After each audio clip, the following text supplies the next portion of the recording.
Bonjour à tous, dans cette vidéo nous allons parler de la manipulation des fichiers externes. Alors nous aurons respectivement 4 exemples à regarder, un sur la manipulation des fichiers texte, l'autre sur la manipulation des répertoires, le troisième sur les fichiers XML et le dernier sur les fichiers XLS. Donc ce sont des exemples et pas des projets complets, donc des petites fenêtres uniques qui servent simplement à illustrer chacune un sujet différent. Alors, je vous propose de commencer par ouvrir l'exemple de manipulation de fichiers texte.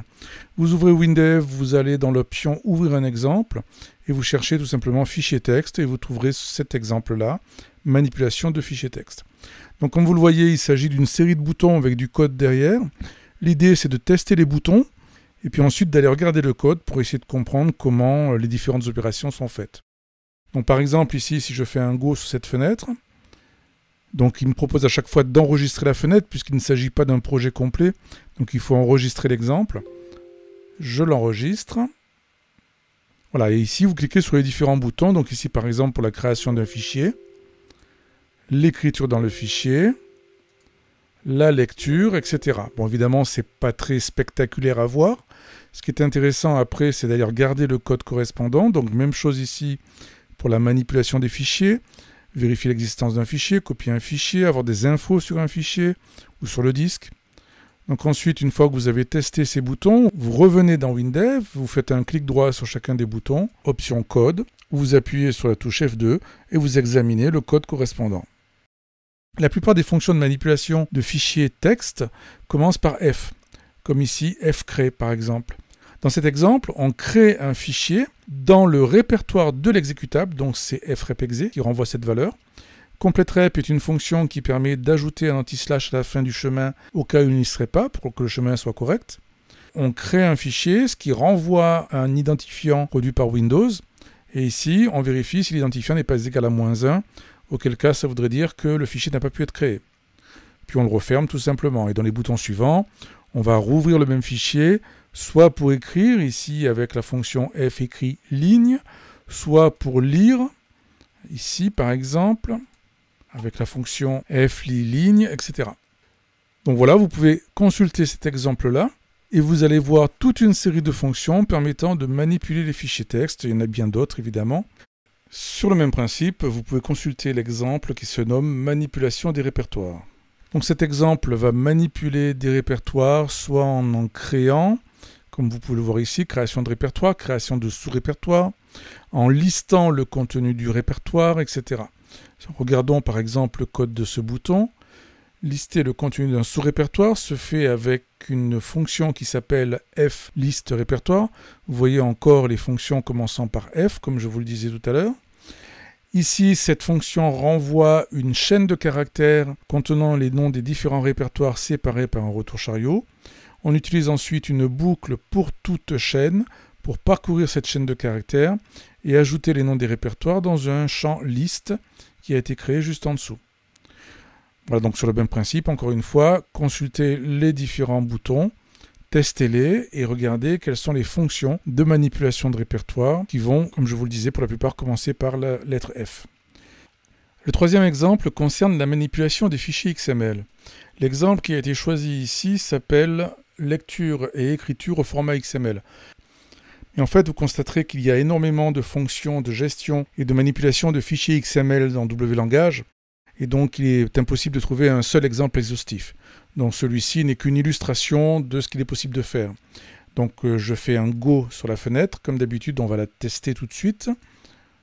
Voilà donc cette fenêtre qui nous propose une petite arborescence sur la gauche, faite avec un champ arbre et qui nous présente un menu de restaurant. L'idée ici étant d'exporter cette liste sous forme hiérarchique vers un document XML qui va être généré dans la partie droite. Donc je clique sur le bouton Générer le code XML. Le code du bouton a donc généré un fichier XML à partir du champ arbre que vous avez sur la gauche. Jetons un œil au code de ce bouton, clic droit, code, et vous pouvez ainsi examiner le code correspondant à cette opération. Dans la plupart des cas, quand on va manipuler un fichier XML, on va utiliser un type de variable qui s'appelle XML document.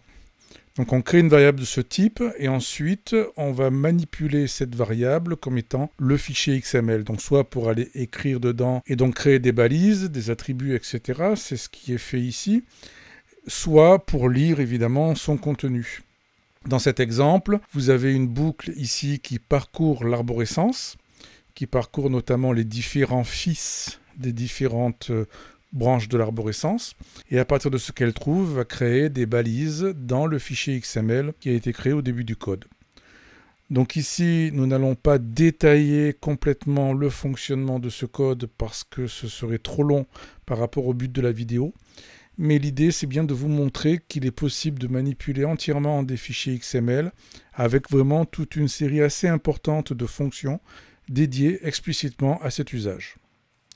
Le dernier exemple concerne les fichiers XLS, donc les fichiers Excel. Donc ici, vous avez un exemple qui s'appelle les fonctions Excel et qui va générer un fichier XLS, puis importer ces données dans une table, puis les réexporter vers un fichier Excel et vers un fichier Word. Cliquons sur Go pour le tester. J'enregistre l'exemple. Donc le fichier de test va être généré dans le répertoire Mes projets. Je clique sur le bouton. Voilà, le fichier a été généré. Maintenant, je peux l'importer en cliquant sur le deuxième bouton, Import de Excel. Donc le fichier Excel qui a été généré par le premier bouton vient d'être importé et ces données affichées dans la table au milieu de la fenêtre. Et je vais maintenant cliquer sur le troisième bouton qui va réexporter ces données dans un nouveau fichier Excel et qui va ouvrir ce fichier dans Excel justement. Donc là aussi, je vous invite à consulter le code des différents boutons afin de voir comment on manipule un fichier Excel. Ici, on retrouve un petit peu le même principe que pour les fichiers XML. On a un type de données qui s'appelle XLS document. Donc on déclare au début du code une variable de ce type. Puis ensuite, on manipule cette variable comme étant le fichier Excel. On peut s'adresser aux différentes feuilles du fichier Excel. On peut en ajouter, on peut en supprimer, on peut manipuler les cellules et leur contenu, comme vous le voyez ici par leurs coordonnées par exemple. Donc ici il s'agit simplement de créer le fichier de test avec des valeurs numériques aléatoires. Quant au deuxième bouton, il avait pour but de réimporter le fichier Excel. En l'occurrence ici on utilise une fonction qui s'appelle XLSOuvre, puis on parcourt les lignes et les colonnes du fichier comme vous pouvez le voir dans la boucle qui est ici, de façon à remplir la table qui s'appelle ici table import. Et le dernier bouton qu'on avait testé tout à l'heure concerne l'exportation du contenu de la table vers un fichier Excel en utilisant une fonction du WLangage qui est table vers Excel. Donc qui va tout simplement prendre le contenu d'un champ table et l'exporter directement dans un fichier Excel. On utilise également la fonction lance appli associée ici pour ouvrir le fichier dans Excel. Vous pouvez voir également un dernier exemple avec le bouton export vers Word qui va lui faire un petit peu la même chose, mais en exportant cette fois dans un document Word grâce à la fonction table vers Word. Pour conclure, vous avez à votre disposition de nombreuses fonctions de manipulation de fichiers XLS et de fichiers Word. Et donc, je vous invite à nouveau à consulter la documentation afin de trouver d'autres exemples et de comprendre tous les détails de ces différentes fonctions.